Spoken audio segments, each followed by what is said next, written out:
Sözsüz ki, biz daha çox Azərbaycanlının Çinə səfər etməsini, təhsil almaq, işləmək üçün gəlməsini istəyirik. Bugün biz həmçinin təhsil sahəsində əməkdaşlığımızı müzakirə etdik. Ölkələrimizdə hər iki ölkədən təhsil alan 100-dən çox tələbə var. Bu çox azdır.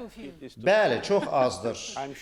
Əminəm ki, xüsusilə texnologiyanın inkişafında, süni zəka sahəsində potensialı nəzərə alsaq, onların sayı artacaq.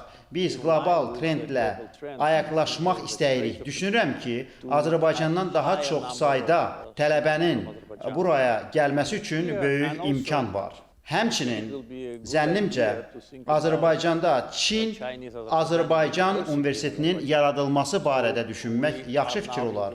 Hazırda biz bu imkanın dəyərləndirilməsi mərhələsindəyik.